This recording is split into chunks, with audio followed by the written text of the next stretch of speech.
Chapter 375 gave us a rather exciting development in the now appropriately titled Eastern Exile chapter. Back when Griffith first said he was taking his war demons to the east in Chapter 372, we suspected it would have something to do with the remnants of the Kushan Empire and the Falconia escapees from Chapter 341. But turns out it's both, and we couldn't be happier. But that's Chapter 375 we're talking about. And if you guys want a full breakdown of what happened there, go check out our video on it. We promise you it will be worth the investment, because in this video we're going to be getting into everything that can happen next in this story. Though there has been no official announcement on it yet, getting another chapter to close out the year would be a Berserk bonanza like no other. And with that optimism in our lenses, let's dive into every prediction and theory we've got for Chapter 376.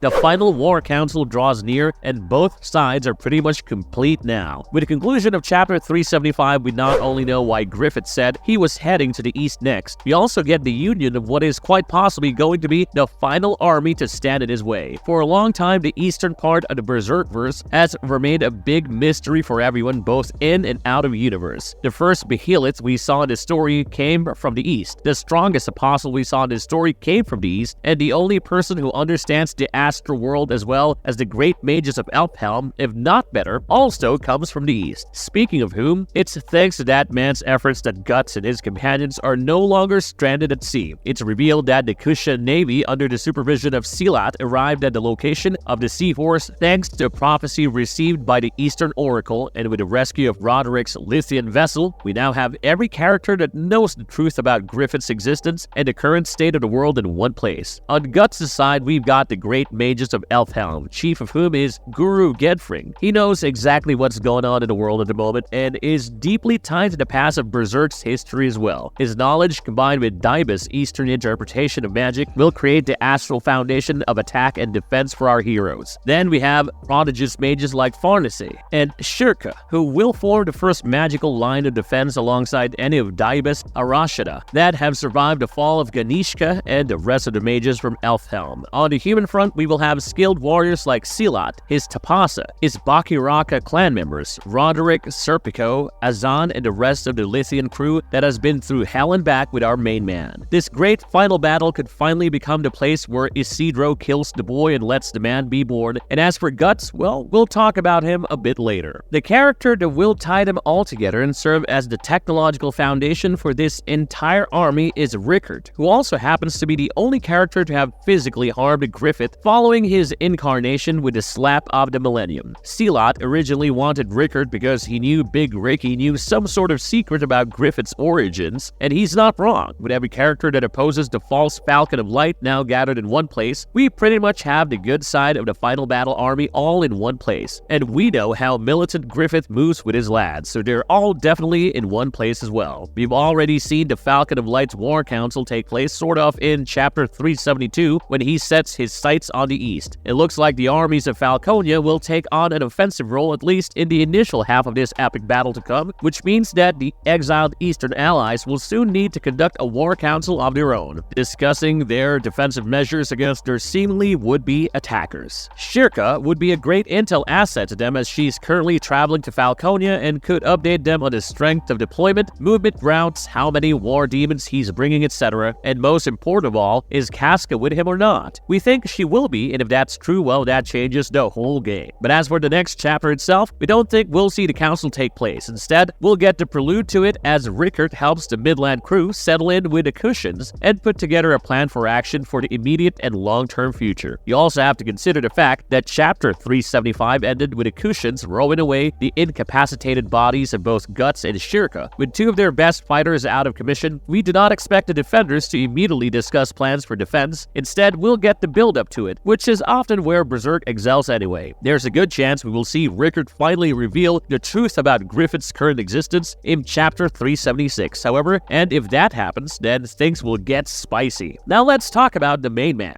Will Guts come out of his depressive spiral, or will he keep tumbling into the abyss? This is a question Berserk fans have had on their minds ever since Chapter 370 dropped on our heads like an ICBM and broke our collective hearts and struggling wills. Guts has been reeling since he lost Casca to Griffith again, and turns out he hasn't recovered from it all. In Chapter 373, he ended up getting mocked by his inner beast of darkness and seemed to completely break at the hallucination of Griffith besting him the first time they ever fought, but when Kushin showed up at the end of the chapter, we were hopeful he would snap out of it. Heck, we even went so far as to think that Farnese could handle it if Guts went berserk, which sounds bizarre now that we know what we know, but you never know with this story, especially when characters are backed into a corner. Chapter 374 had us thinking that Guts would in fact go berserk on the Kushin and his own companions when they pulled out the chains, but instead we got the worst case scenario possible. Guts simply doesn't put up any resistance to the Kushin chains and allows himself to be tossed about like a rag doll. He is in such a bad shape that he has to be put on a raft and sped to the shore alongside Shirka, the other defenseless member of the Black Swordsman party at the moment. This begs the question, will Guts ever break out of this? On the surface, it looks like it's just his mental state that's being reflected by his body's terrible physical state, and while that connection might be true, you have to remember the breakneck pace at which this man has been hurtling through life. In his early 20s, Guts has seen more action than 60-year-old war generals, and he has been doing this for the past few months with the most dangerous magical fetish in the Berserkverse, the Berserker armor. The way the armor works is that it removes all physical limitations from your body when your ode aligns with your armors, but once you take it off, it starts leeching you of all your senses. You can't taste food, you'll start losing feeling in your limbs, and eventually, your vision will completely black out. Guts is at a point where he can barely make out the shape of objects at a distance, and he has been bandaging the Dragon Slayer to his hands for usage for a while now. And the worst thing about all this is that he isn't even using the armor to 100% efficiency, and it's still killing him like a lethal virus anyway. Guts has been using the Berserker armor for so long that there is bound to be grave consequences for it on his body, and those consequences have just been amplified by his current aggrieved mental condition. It appears as though he's dazed and entirely out of reality at the moment, so it's possible that he will need some rehabilitation before he can even re-enter the picture as a fighter. Guts is headed to the east, and he has all the magical healers he could ask for surrounding him. It's possible that with the combined powers of Eastern and Western magic, he might be saved from his deliriousness by Farnese and company, but one thing is very clear: Guts' next big fight will be his last big fight. Before his death, Kentaro Miura made it clear that the story will conclude with the result of Guts versus Griffith 5.0, and if Guts recovers from his spiral he's on right now, that will be the last fight of his life. As for what happens to him in the next chapter, well, a couple of possibilities exist. The first one is that we spend the next episode with an Eastern doctor trying to figure out how to get him better as Rickard, and the rest discuss their next plan of action. The second one, and far grimmer and consequently likely in our opinion, is that Guts finally just gives in to the Beast of Darkness in a moment of quietness and snaps. Ever since he got the Berserker armor, Miura had been teasing us with the possibility that Guts could end up killing some of his friends one day under its influence, and there couldn't be a worse time for that to happen than right after they've all been rescued from the ocean and stepped on solid land. Either way, we can predict one thing quite easily: Guts is soon going to commit an act that renders his entire being soulless. For a long time, Guts has kept his malice subdued and kept the Beast of Darkness at bay, but now with everything that's happened because of him holding back, not doing that anymore is an option that should be beyond enticing to a man that once claimed anyone that stepped in his way was an ant and deserved to be crushed. Before Guts comes out of his spiral, he needs to give into it and commit an act so heinous it will shake his soul into righteousness. And we'd like you to tell everyone you heard that specific thing on this channel first. Also, we're interested in knowing what you might think that thing could be, so let us know in the comments down below.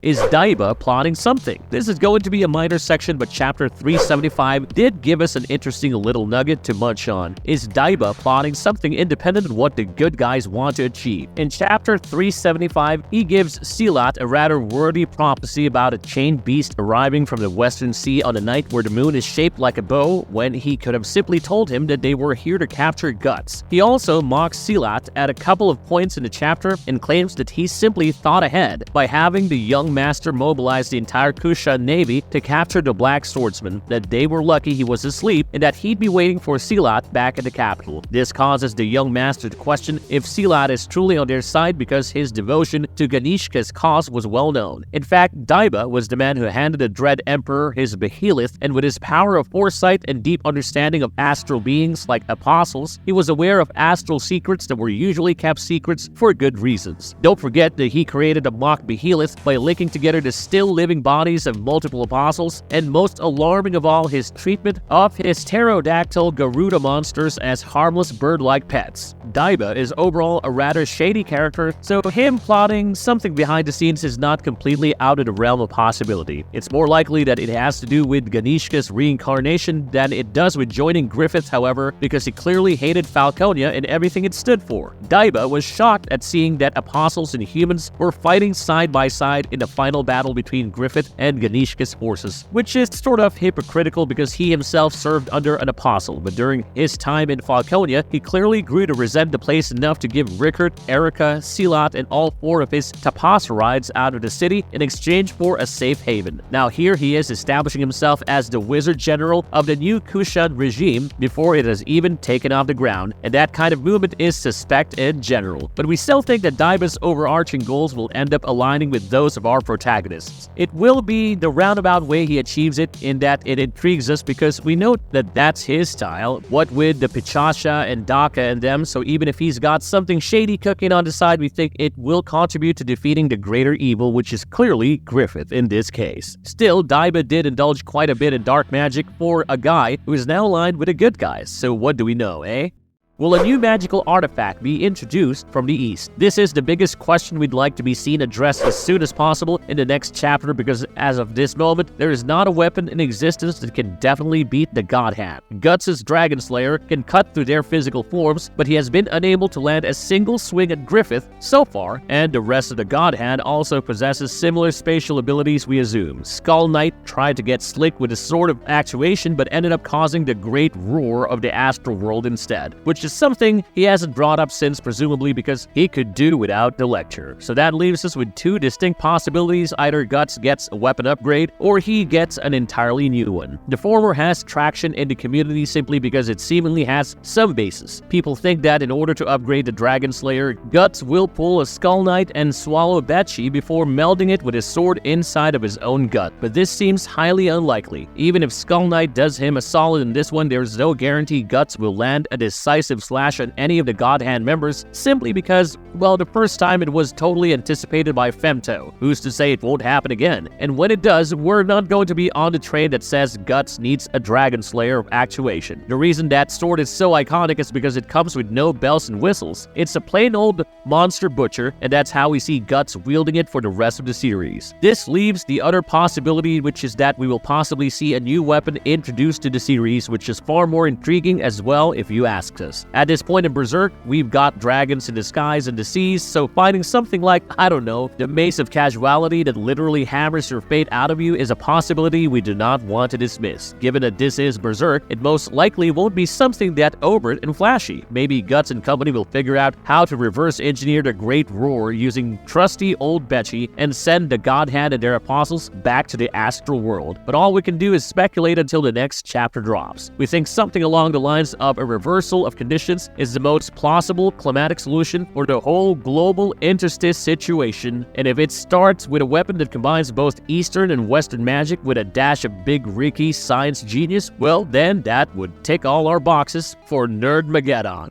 Marvelous verdict. But before that day comes, we would want you to be prepared, so we're afraid we're going to have to end this public service announcement right here. Chapter 375 had a lot of important casual developments that take place, and we're beyond excited to see what happens next. But we're also excited to hear your thoughts on the recent chapter and our predictions for what comes next, so don't forget to leave your comments down in the comment section below. Like, share, and become a marvelous subscriber today by hitting that bell icon and turning it to always for more awesome Berserk content. And we'll see you guys in the next one. Until then, keep struggling, strugglers.